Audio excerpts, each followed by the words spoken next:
Hello guys, we are back with our next tutorial. In this tutorial, let us go through I/O devices. Okay, so the main use of the input devices to provide data to the CPU and output devices to display on the output device. Right from the words you can say that input output. So input is nothing but the user will be giving to the system or the CPU, and the output is nothing but the output given by the CPU. Fine? Okay, so now let us go through some of the most popular devices, guys. So I think everyone knows about keyboard. It is an input device to enter keys on it. Fine. Monitor to display the output of the screen. Printer. Guys, basically we'll be going a bit in depth in printer. Guys, we'll be going to discuss about its 4 types. So initially in the initial stages we used to have dot matrix printer. Okay, let us go. An output device which gives a hard copy, which is nothing but a printout of anything needed. So dot matrix printer to create letters and images.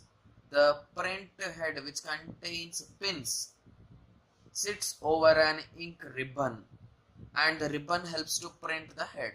So the head will be connected to that strip, guys. So that strip will be having a layer of ink. So you can assume that it has a carbon paper. The same situation in the carbon paper also. It will be a paper, and whenever you place something on it and you will be writing, the print will be on the other side. The header will be writing something that will be falling on the back side. So that's nothing but the dot matrix printer. So then after the dot matrix printer, inkjet printers came into play.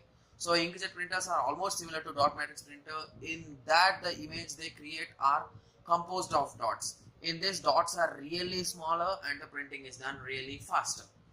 So basically the header cannot write it, guys. It will be just touching and leaving in terms of dots. So using that dots only we will be getting the letters, right? Okay, so inkjet printer is the updated version of that, in which the dots are really small and the printing is done really faster. Further moving on, laser printer came into play in early 1970s. The laser printer is an advanced and fast printer, guys.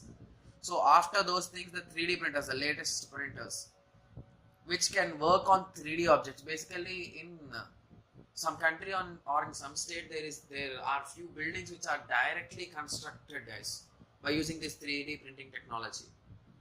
Right? Okay, so now I hope everyone got a small idea on these printers. So let us further continue. Okay, so we are also having the magnetic tapes. I hope everyone knows that we have discussed these topics already in the 4th chapter, guys, about magnetic tapes, magnetic discs. So these are the non-volatile in nature, hence it holds the large amount of quantity of data. Non-volatile means nothing but it cannot be deleted automatically. You need to delete it manually or it is stored permanently. You can say either of the way. And magnetic disks. In modern computer, magnetic disks are the secondary storage, non-volatile and large memory, guys. Fine.